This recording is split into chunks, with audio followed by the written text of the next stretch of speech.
It's September and the talking is done. We're not quite done. All we do here is talk.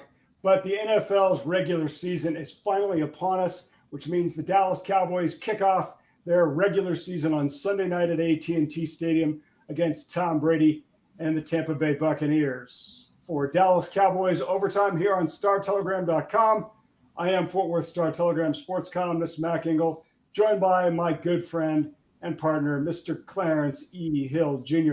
Clarence, looking very blue today. Is that a theme? Are we going with the Cowboys thing? Or are we feeling sad? Or is it just a fashion statement? It's just one of my colors. I have a couple of colors. I have purple, I have blue, I have black, I have brown. I'm kind of an earth tone guy. And it just blue is the color of the day. Well, if it makes you feel any better, I'm trying to catch up with you with another color tone thing that you've got going, which is gray. I went and had my hair cut today, and I noticed on the floor, a lot of gray on that floor. I need to get a cut in color. I need to do a combination. Yeah, are you going to start doing the Just for Hims? Start putting a little paint in that beard? Just for who? I think it's called Just for Hims. No, it's just for men. Hims is something else, and you really don't want to deal with it. Oh, my bad. That's the one I'm You're telling off for yourself with the hymns, but I'm going to leave that alone. Thank you very much. Let's move on to the game. I totally forgot about that. My funny story behind that. My daughter didn't know what it was, and she asked me, "Hey, Daddy, you going to use that?" And I didn't know what it was until I looked it up. I'm like, "Oh, okay, I'm going to avoid this subject." This was several years ago. So let's move on to the Dallas Cowboys, who this week saved their season by signing a 40-year-old left tackle who has been on the street as a free agent. Again, he's 40, but Jason Peters on Monday agreed to a free agent contract with the Dallas Cowboys. He's going to be on their practice squad initially. This is in response to the Cowboys losing all-pro left tackle Tyron Smith to a hamstring injury for what will probably be most of the regular season. They wanted to move Tyler Smith, the rookie out of Tulsa, the first-round pick, from guard to tackle, which is where he played in college. But obviously, Clarence, they're not feeling just completely great about Tyler Smith's ability to hold down that left tackle position. I like the signing of Jason Peters a lot, but I'm not kidding myself. This guy is no savior at left tackle. What says you, young man? I think you should heed your daughter's advice. Probably got it from your wife that you need that hymns, but I'm going to leave that alone. They were just hanging out there. I know. You're waiting to do it. I tried to talk my way around it. You did it. Fine. We're talking about 40-year-olds and hymns Right. and bodies. And I'm reminded of Jerry Jones saying years ago that the doctor told him he had the mind of a 40-year-old. Okay, I think he was 60 at the time. What about the body of a 40-year-old? That's what we're talking about here with Jason Peters, the body of a 40-year-old. And, there's really no downsides to this move when you consider where the Cowboys are. They're a week before the start of the season. They lost their left tackle. They're having to start Tyler Smith, the left tackle, after not having any reps in training camp at the position. They have nobody behind them with any experience. It's a mistake the Cowboys made in the offseason when did not go get a veteran option, a veteran insurance policy for Tyler Smith and his injury issues. That was the problem in the offseason.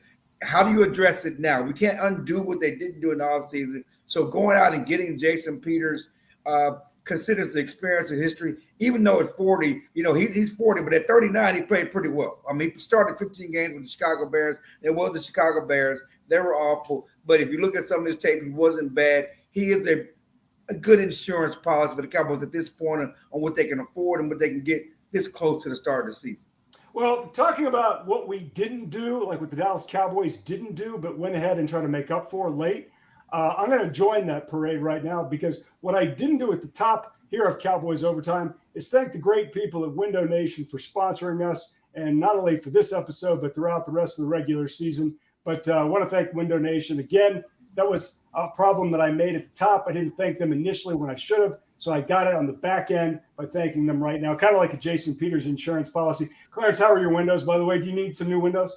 No, I can use some window treatment, but windows are fine. My windows are fine. I'll come out there and take care of that. I'm with you on the Jason Peters thing.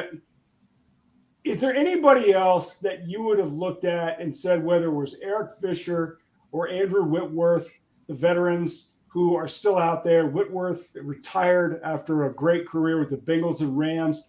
Do you think they could have gotten anybody else, or was Jason Peters the best that they could possibly get given the circumstances that they were dealing with? Well, I mean, I think that, it's what and what. The guys are out there for a reason. Either they're retired, they don't want to play, somebody didn't want them, whatever reason.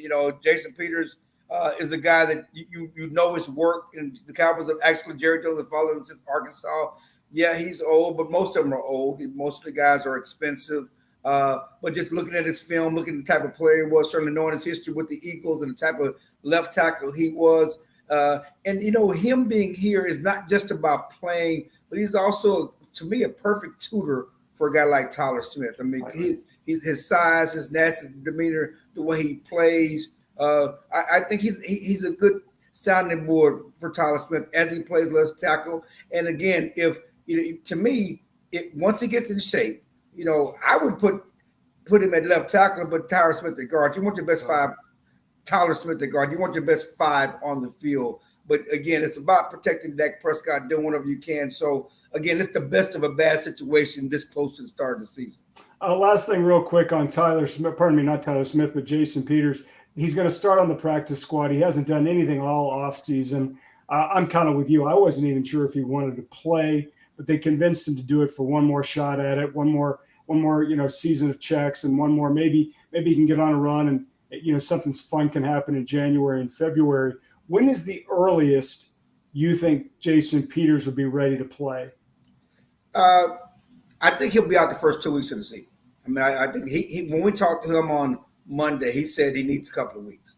Couple weeks? So, yeah. So you certainly have him missing, the Bucs games and the Bengals game.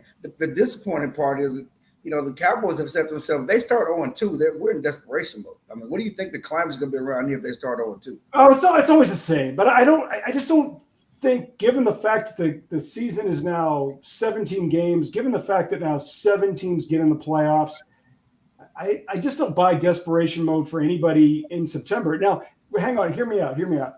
If they start 2-2, they're fine. The big thing to me is, are you going 5-1 against that division? If you go, because they should, doesn't mean they will, but they should. If you go 5-1 that division, then you're ready to go. And the first thing you need to do is win your division. And I think the Cowboys are in a position to win the division. I just don't think that if they go 0-2, which there's a good chance they would. I mean, but Clarence, what a team does in September, we saw it last year, is not indicative of all what they're going to look like come December. No, it doesn't. And we're going to talk about the season later on, but just understand that this environment, that's different. Him on the hot seat, it's a week-to-week situation. Amen. Yep. Yes, that's true. And let's lead into the next topic here on the Window Nation, Dallas Cowboys Overtime here on StarTelegram.com. Clarence, we've talked about these concerns a lot since the start of, let's go March 1. Now we're here in the September 5th, 6th range. Have your concerns changed that much since the start of training camp to today? No, my concerns has always been surrounding the offensive line and the receiver position. And the Cowboys have really, they've taken a step back, losing Tyron Smith in the offensive line. They're going to have 3 new starters, up front this year from last year. The thing that when the Cowboys were good, when Dak was good, when his team was good, the offensive line was the strength. It was the foundation of their success. Now it's a weakness, and you're asking the receivers and the skill position, the quarterback to make up for the offensive line. People always said you build a team from the inside out, not the outside in. You start up front, and that's how you build a successful team. Now they're asking the Cowboys asking themselves to let the stuff on the outside, make up for shortcomings on the inside. That's the issue. And the thing about the outside is not what it once was.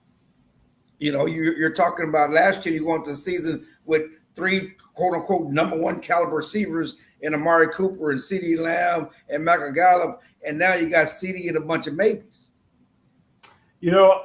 I think everybody would agree the offensive line, especially now at left tackle with Tyron Smith being out for sure.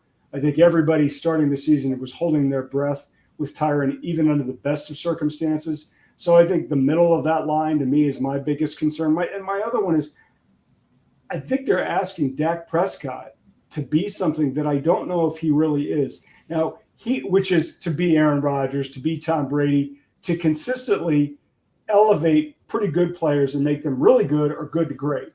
And there was like one stretch last season where he did that. The first 6 weeks of the regular season in 2022, starting with the Buccaneers in Tampa Bay on that Thursday night game, he was sensational.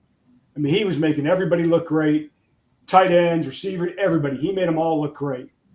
And then he hurt his calf, and he wasn't the same guy. And then Denver came back and showed him something that he really didn't necessarily adjust to, or the play calling didn't, or the offensive line was just exposed. Something was different. So I think all of my concerns are Dak Prescott in that line. And then the other one, I know nobody wants to hear this, but in this league where most games are decided by one score or less, look at the playoffs last year. Look at that magnificent run the Rams went on to win the Super Bowl, or the Bengals went on to get to the Super Bowl.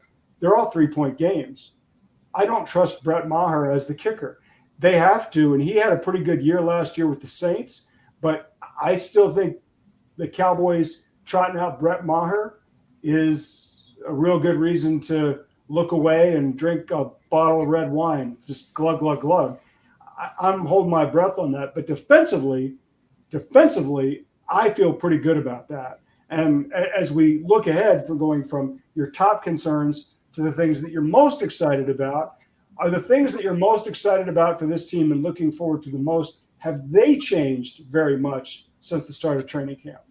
Micah Parsons, the lion always eats. Micah Parsons, that defense. If you want to feel good about anything, it's Micah Parsons in that defense. Talking to DeMarcus Lawrence, talking to Anthony Brown, 2 long-time Cowboys, it's the best defense they've been a part of since they've been here. Certainly, DeMarcus Lawrence says it's the fastest defense he's been a part of since he's been here. And you look at this team, I don't remember the last time when the defense was the strength of the team. And you have to go back, Well, there's two. Hang on. Let me ask you. There's 2 different ones. There's the Wade Phillips team in 2009-10. That was a pretty good defense. And then there was the defenses back in the mid-'90s. I can't think of units that would have been any better, at least better looking on paper than this one. Yeah, and they were great defense, but I'm talking about were they the strength of the team? I think the offenses in those years were pretty good as well. I mean, I'm talking about this year, it's the defense is the best part of the Cowboys. And we've gone so many years talking about how the defense was the weak link, and the offense has to make up for the defense. The offense has to control the ball and keep the defense off the field, and they have to play complementary football to protect the defense. Well, this year, it's the defense that's going to have to create turnovers and protect this offense with all this course. You look at this defense, the defensive line is deep, okay? The linebacker core is deep. The secondary core is deep. The safety core is probably as good as the Cowboys have ever had since, Jerry Jones bought the team. Just look at, you have the Darren Woodsons, but as far as a group together, they're deep as they've ever been at safety. They have difference-making players on every level of defense. That has not happened, going back to those 90s Cowboys. So, this has a chance to be a special unit. I talked to Dan Quinn yesterday. He wouldn't say they were a top 5 team, but he said they have the potential to be that. They do, and I think it's going to come down to whether or not those guys in the middle can really play. Can Tank Lawrence be effective for 15 to 18 plays a game? Can Dorrance Armstrong do something on the other end? The 4th-year guy out of Kansas that they believe in. To me, he looks like just a plug guy, but they really believe in him. Can Leighton Vander Esch put together a type of season that he put together in the second half of last season? The first half of last year, he looked done. And then the second half, he came around, he looked pretty good. He'll never look like the guy I don't think he did as a rookie out of Boise State when he looked like, man, this guy's going to be around a long time to be a great player. Then he had a bunch of injuries, a bunch of scary injuries. Now he looks like a guy who's got a lot to prove and hanging on. Certainly Micah Parsons is going to be a lot of fun to watch. Anthony Barr, I had an opportunity to talk to Chris Collinsworth last week on a conference call with the NBC Sunday Night Football people, and he mentioned Anthony Barr by name. Anthony Barr was a guy that when he was coming out was highly thought of and looks like he might still have some football left. You're not talking about 2 years. You're talking about a year. Kind of what Jaron Kearse did last year with the Cowboys in that 1-year deal he signed coming over here as a safety. No one saw that coming. If they can get one of those kind of years, a Jaron Kearse kind of year, out of some of the guys that I just mentioned, they should be pretty good. I want to go on to something that's better than pretty good, and that is the good people at Window Nation. Window Nation, the star of window replacement and proud partner of the Dallas Cowboys, can help you fill the house this season with savings. Buy 2 windows, get 2 free, and make no payments and pay no interest until 2025. Fill your house for a customized authentic Dallas Cowboys jersey while supplies last. You could even help fill the Cowboys house and win tickets to a game. Visit windownation.com/Cowboys now for details. Call 866-95-NATION. Window Nation, proud partner of the Dallas Cowboys. Clarence, do you have any jerseys? Like, do you have a Texas jersey or any, I don't own a jersey. I had a Vince Young jersey years ago, but I'm not really a jersey guy. I mean, I think that you get to a certain age where you don't wear jerseys. Okay, so if you had a jersey, you got to buy one. And they're going to say, Clarence, you can pick any jersey you want, right? Cowboys, Texas Longhorns, Texas Rangers, anybody. I know you're a Jackie Robinson guy because your dad loved the Dodgers, so you can get 42 Dodgers. You can get anybody. Who you getting?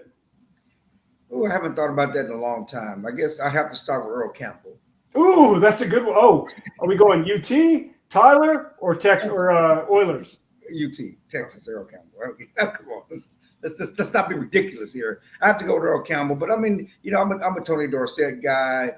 That's a guy I idolized as a kid. I like that 33. So Earl Campbell, Tony Dorsett, something like that. Certainly a Jackie Robinson 42. I do have a Negro Leagues jersey that has all the teams on it that I got at the Negro League Museum last year from Kansas City. But those are my go-to guys. I'm not really a jersey guy. I don't like wearing nobody else's name or number on my back. I'd like to wear heel. I was watching that commercial by Window Nation there, and it had that promotion where you can get a Cowboys jersey, and it has 00, right? I tried to do this during quarantine when we were all bored, locked in our house, buying junk we don't need. And I really wanted to buy I don't even know what team it was. I think it was probably Kansas or somebody. And I wanted 00, but I wanted it to say your name on the back. I was going for the gag, and they wouldn't let me do it. I'm very bitter about that. Speaking of people who are bitter, I don't know why he would be, but clearly he was bitter at the questions to start the first training camp press conference, and that is Dallas Cowboys coach Mike McCarthy when he was asked about his job security. He's going into his 3rd season as the coach of the Cowboys. The first season was a disaster because Dak Prescott tore up his ankle, broke his ankle. Season was a mess. Last season was great. They win the NFC East title. They host a playoff game. They throw out a complete dud, and they lose to the 49ers, who barely missed going to the Super Bowl where they were going to lose to the Cincinnati Bengals. We're going to be talking about it if they go 0-2, Clarence. We're probably going to be talking about it even if they go 2-0, and that is Mike McCarthy's job security. We're here. Is this a real story, or is this something that we have made up? Oh, it's definitely a real story, and the thing about it is that this team the Cowboys didn't invest as much in this team this year as it did last year. We're going to get Jerry. We got the Jerry math, but you look at what they have on the field, and it's not as talented as it was a year ago, and yet they're asking Mike McCarthy to go further and do better than they did last year. If they don't make the playoffs, if they don't go further, how can you move forward with Mike McCarthy? I mean, so the reality is the reality. I mean, he's here to win. He was not here to beat Jason Garrett. He was here to be better than Jason Garrett, and do more than Jason Garrett. Jason Garrett, has a good win, good season, and then has a bad season, has a good season, has a bad season. That's not what you brought Mike McCarthy here to do. You brought him to be better than Jason Garrett. Clarence, when I compared Mike McCarthy's tenure overall, that includes Green Bay, that includes the last 2 seasons with the Dallas Cowboys, to Sean Payton's overall record, and Sean stepped down as the head coach of the New Orleans Saints in the offseason, they're virtually identical. The only thing that was really different was when Sean took the job in 2006 in New Orleans, the Saints had historically been one of the worst franchises in the history of the NFL, whereas the Green Bay Packers had rebuilt themselves in the late 90s and with under Brett Favre and Mike Holmgren, and they were winning. But both coaches were the benefactors of sensational quarterbacks, Hall of Fame quarterbacks, in Drew Brees in New Orleans and Aaron Rodgers in Green Bay. they won their respective Super Bowls in consecutive years, 2010 and 2011. Virtually all of their achievements are the same, but for some reason, we're convinced Sean Payton is a superior option and coach than Mike McCarthy. Do you think that's fair? I don't. Well, let me back that up. Do you think it's fair? Well, I mean, you said it. I mean, what he took over and what he built in New Orleans compared to what was already there in Green Bay, and the history and the tradition that was there. I mean, the New Orleans were paper bags. I mean, they have a history of paper bags. They have no winning history. All of the Saints that we know now, the successful team we know now, it was all built by Sean Payton. So, therein lies the difference. And certainly there's also that personal connection. When you look at, and it's not just about him and Mike McCarthy, it's about Sean Payton and Jerry Jones and his history here. And, having a family that's been here and always wanted to come back here. And Jerry Jones, of course, should have never let him go. None of that's gone. None of that's left. But the crux of the matter is that most people who are close to the team believe that if he moved away from Mike McCarthy, it would be Dan Quinn, not Sean Payton. Do you believe that? Well, you have to understand that Sean Payton is not free. He's still on the contract for the Saints. They would have to give up some draft picks or something to go get him, and there'll probably be some competition for him. Dan Quinn is in-house, there's, he has a love affair for Dan Quinn right now. It's like most people in the Cowboys, they certainly the defense. When you feel good about this team and the coaching staff, then the number one coach you feel good about is Dan Quinn and what he's done with this defense. When you look at Jerry's tenure as the owner of the Cowboys, there's only one coach who lasted 2 seasons, and he went to the playoffs both times, and that was Chan Gailey. And Jerry Jones always said that he fired Chan too quickly, which 2 seasons is a lot. Jerry, I think at that time, that was back in the 90s, and Jerry was trying to convince himself his roster was better than it was. Do you really think? Do you think Jerry would fire Mike? Because Steven said it. Steven Jones said it on the radio, which was, we've got to have success in the playoffs. Well, how do you define that? If they win a playoff game, if they win a wild card game, and they get to the divisional round and they lose on a last-second pass, like some Aaron Rodgers special again, can you really fire Mike McCarthy? I don't think they can. The more I've thought about this, Clarence, I just don't see Mike McCarthy being fired after this season. If they get to the playoffs. What if they don't get to the playoffs? Then yeah. I keep looking at this division and this. But if they get to the playoffs and losing the wild card, what progress have they made other than getting? It's probably a step back because they're probably not going to win as many games as they right. did. And if they get to the playoffs and get to the wild card game and losing the wild card game again, what progress has it made? What gives you hope that 2023 is going to be better? Because no one does hope quite like Jerry Jones, who went on his radio show this morning on 105.3 The Fan and talked like a campaigning politician. He was asked one question and then talked about everything but school supplies for kids in West Texas. He talked about everything based on one question. Now, Jerry is known to do that from time to time. It's one of the reasons we love him. But he came up with an all-timer in terms of his optimism. Sometimes 1 + 1 has to equal 3. I know what he's saying, but Jerry got a math problem there, Clarence. It's Jerry math. It's that new math. It's not the same math we grew up on. It's that Jerry math. It's different than that Parcells math. You are what your record says you are. It's that Jerry math. It's projections. And, just going back to training camp, this whole season, this whole team is based on projections and optimism. I mean, you look at, they're projecting at receivers, they're projecting offensive line, they're projecting with young guys. They got rid of known commodities and projecting. And so this is Jerry's optimism. He has to be optimistic. Something, it's also Jerry being the salesman. He has to sell something to the fans. It doesn't make any sense, because 1 + 1 does not equal 3, and 1 + 1, is never going to equal 3. I don't care how you look at it and slice it and dice it and whatever else.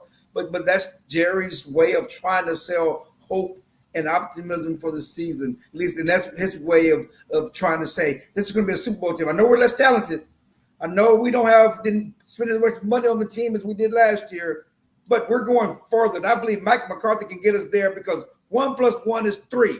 You know, I say this a lot, and I mean this completely with 110% sincerity. The most successful people out there believe what Jerry preaches, which is I'm at the base of this mountain, and I see the very top. It's Everest. I'm going to go make it. I'm going to make it.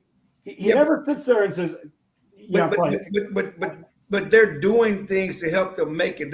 It's not just optimism. They're basing it on their skill set. They're basing it on preparedness. They're basing it on Clarence. Jerry is basing it on best case scenario for all 53 guys over a 17-week regular season and then an extended run of the playoffs. You and I both know that's not going to happen. Now, could, and Jerry is selling it on the could. Never could, but my problem with selling the could is you have not done everything to put the best team on the field. You have to do that everywhere. You have to project. You have to hope we don't have any injuries and everybody has career years. That's all over the league. But you also have to fortify that by doing your best to put the best possible roster on the field. The Cowboys did not do that. Okay, so you're talking about the Cowboys putting it on the field. Now, you and I need to put our predictions on the field as well. It's a 17-week regular season. The Cowboys have a lot of garbage games thanks to their existence in the NFC East, which is trash. I don't care what anybody tells me Jalen Hurts is in Philadelphia. Clarence, where are you feeling for the Cowboys this season? It's week 1. Give me a prediction. I got them 9-8. Too many questions, and you call the Jalen Hurts trash, but that Eagles team is not trash. You look at that roster outside the quarterback position. That roster is better than what the Cowboys have on the field. That defense. Who's better quarterback? Clarence, who's better quarterback, Dak Prescott or Jalen Hurts? Dak Prescott. I said outside the quarterback. I said the roster. I specifically said their roster is better, and there's no guarantee that the Cowboys sweep them this year, or the Giants, or the Redskins, or the Commanders. Excuse me. Just based on the question that the Cowboys have on this team. At this point in the season, I need to see something. I need to see this offensive line coming together. I need to see them open holes for Zeke before I say that this team is just going to run through the East like it did last year. There are too many questions. They're not going to run through the East. They're not going to start the season 0-2. They're not going to start the season 2-0 because I think they're going to beat Cincinnati in week 2. This is the Bengals. I know everybody's on board with the Bengals and Joe Burrow. They're beating the Bengals because I have a feeling the Bengals were going to be here and they're going to go here, and the Cowboys will capitalize that on the second week of the regular season. I got the Cowboys with 10 wins. 10 wins, barely. I don't know why. And I got them winning the NFC East again because the division is trash, and then losing in the wild card game to somebody because that's just what they do. You just hate on the Bengals because you have an affiliation, you have a link there, and you have so many painful years there. That's just a personal thing. No one sees the Bengals take a step back with Joe Burrow and Jamar Chase. You're just doing it. This is you. Okay, stop. I can't deny it. That last prediction, real quick, you're on Cowboys Overtime. We'll let everybody go. Your beloved UT Longhorns are hosting the top-ranked Alabama Crimson Tide on Saturday in Austin. This is a rematch of the 2009 BCS championship game. The Texas should have won had Colt McCoy not suffered the shoulder injury. Facts. It's true. I still think they would have won that game. The Texas Longhorns are 20-point underdogs. Big difference. 20-point underdogs to Alabama this weekend. Clarence, we know they're not winning. Will they cover a 20-point spread? No. Not happening. All right. You're right. That game's 11 o'clock on Saturday morning in Austin, where it promises to be 158 degrees.